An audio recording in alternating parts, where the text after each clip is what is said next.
Hello friends, in today's video we are going to study how to prove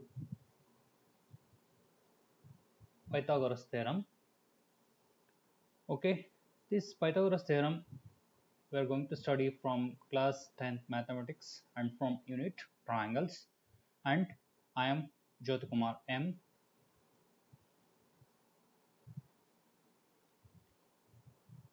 On the screen we are going to observe an image of Pythagoras, a very famous mathematician.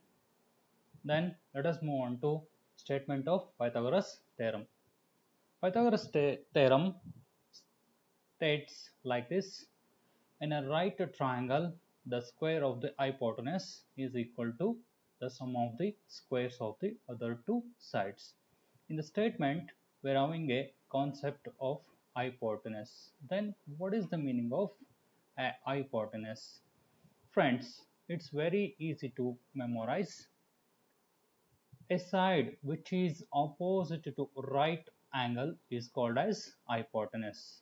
Here we are having an image. In this image we are having a triangle ABC. ABC is a right triangle, right angled at angle B. Then AC is called as hypotenuse because which is opposite to right angle B. Okay, then AB is considered as base and BC as perpendicular height. In other words, if BC is considered as base, then AB is called as perpendicular height. Okay, then let us move on to next step. Given data, triangle ABC is right angled at B. Okay, then by observing the statement and image, what to prove? We have to prove AC square, hypotenuse square, is equal to the sum of the squares of the other two sides. Okay, other two sides are AB and BC. Then AC square is equal to AB square plus BC square. Okay, to prove this theorem, we have to make some constructions.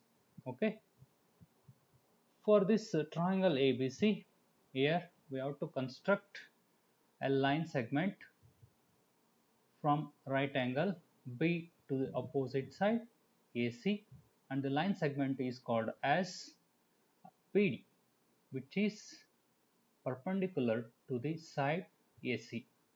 Okay, friends, this Pythagoras theorem is also known as Bodhayana. Okay, let us know about why this theorem is called as Bodhayana theorem.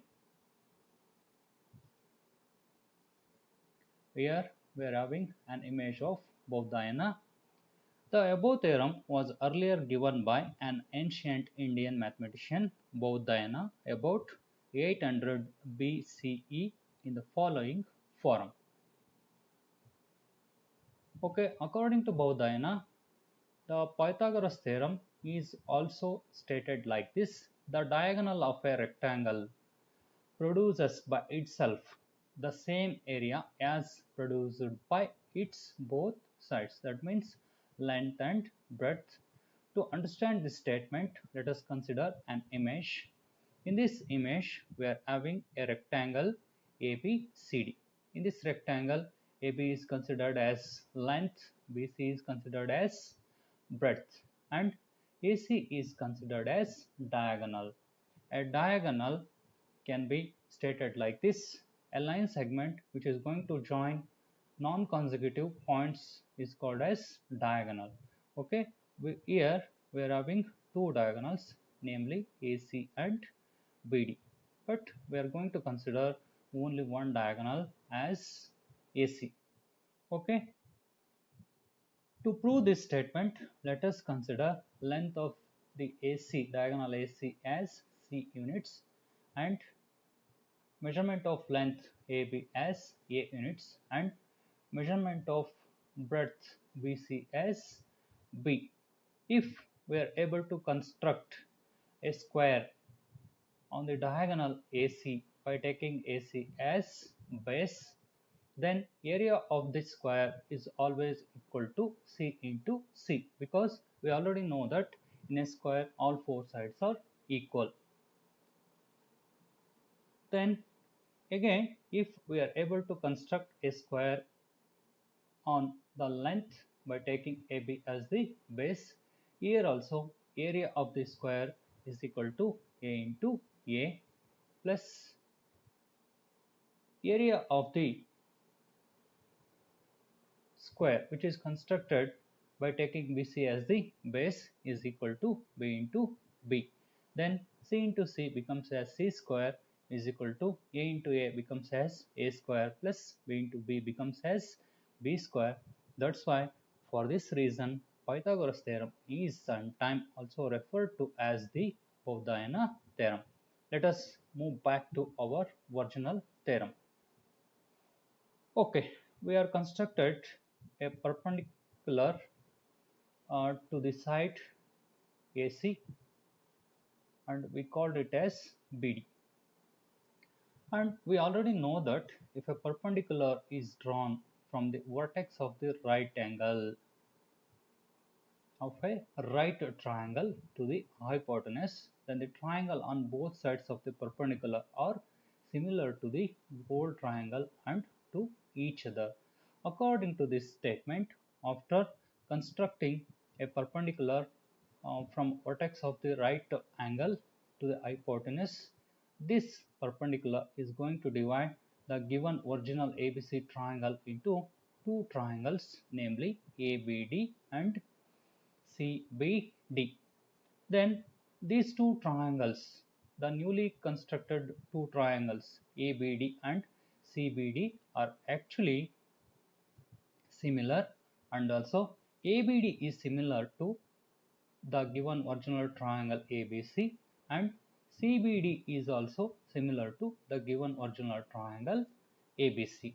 Then we are going to use this image to prove this theorem. Okay, we are going to consider the two triangles, namely ADP and original triangle ABC.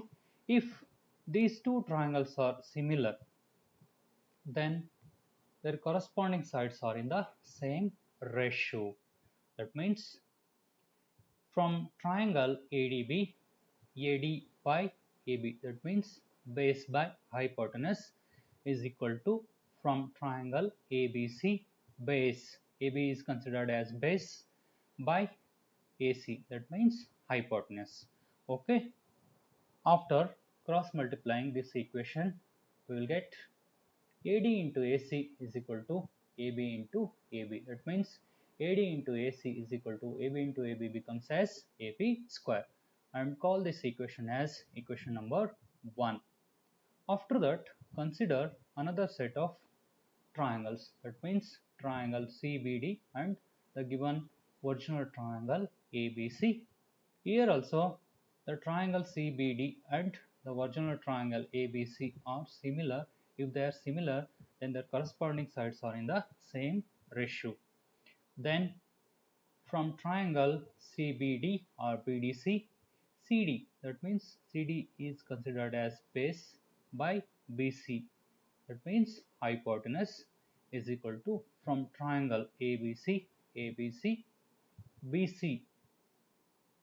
Friends, observe here, in the previous case we considered AB as base, but in this case we are going to consider BC as base by AC, that means hypotenuse. Okay, by cross multiplying this equation we will get CD into AC is equal to BC into BC, that means CD into AC is equal to BC into BC becomes as BC square. Consider this equation as equation number 2. Okay, by adding equation number 1 and equation number 2, we will get LHS of first equation AD into AC plus LHS of second equation CD into AC is equal to RHS of first equation AB square plus RHS of second equation BC square. Then what happens? In the given two terms, we are having AC as common factor. Okay, taking AC as common factor, AC into, after taking AC as common factor, what left? AD plus, here what left? CD is equal to AB square plus BC square. Okay, just observe here, sum of AD plus CD, AD plus CD or CD. What happens?